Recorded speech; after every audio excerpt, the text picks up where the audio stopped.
রাষ্ট্রের জন্য খুবই দুর্ভাগ্যজনক। গণভোটের মাধ্যমে প্রাপ্ত জনমতের আইনি ও সাংবিধানিক সুরক্ষা নিশ্চিতে জনমত গঠনের অংশ হিসেবে বুধবার গণভোটের রায় বাস্তবায়ন করণীয় শীর্ষক গোলটেবিল বৈঠক করে 11 দলীয় ঐক্য। গোলটেবিলের আলোচনায় বক্তারা অভিযোগ করেন সরকার জনগণের বিপক্ষে অবস্থান নিয়েছে।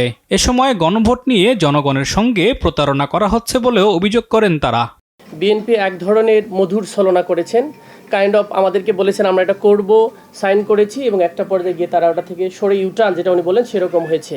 আমরা বিশ্বাস করি একটা পলিটিক্যাল বিষয় পলিটিক্যালি সলিউশন করতে হয়। আপনারা 3-4 মাস ধরে চিন্তা ভাবনা করে যখন জয়লাভ করেছেন তখন বলছেন প্রতারণা, বলছেন আমরা বলবো আপনারাই প্রতারণা করছেন। আমাদেরকে বাধ্য করছে সরকার তাদের বিরুদ্ধে আন্দোলন করার জন্য। এই আন্দোলন কিন্তু শেষ পর্যন্ত যাবে, সরকার পতন না হওয়া পর্যন্ত। এ সময় জামায়াতের সেক্রেটারি জেনারেল বলেন জুলাই সনদ নিয়ে সরকার বিরোধীদের উপর দায় চাপিয়ে দেশকে কর্তৃত্ববাদী শাসনের দিকে নিয়ে যেতে চায়। এখন ওনারা এই 8টা গুরুত্বপূর্ণ ইস্যুতে একমত নয় বলে ওইটা বাদ দিয়ে মানবেন, তো ওটা বাদ দিলে কি হয়?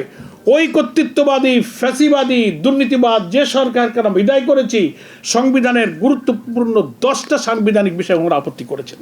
এবং এটা যদি এই জুলাই সনদে ঐক্যমত্য কমিশনও একমত হয়েছে, ওনারা বাদে আমরা একমত হয়েছি, এটা যদি না মানা হয় তাহলে এই সংস্কার এই জুলাই সনদের কোনো মূল্য হবে না। আবার সেই রাষ্ট্র কিন্তু কর্তৃত্ববাদী ফ্যাসিবাদের দিকে যাবে। সরকারের দুর্বলতার সুযোগে সারা দেশে আইন শৃঙ্খলা পরিস্থিতির অবনতি হচ্ছে বলেও অভিযোগ করেন আলোচনায় অংশ নেওয়া বক্তারা। এখন সোয়ার হয়েছে আওয়ামী লীগের ঘাড়ে। আলিমুজ্জামান সাফওয়ান, দেশ টিভি, ঢাকা।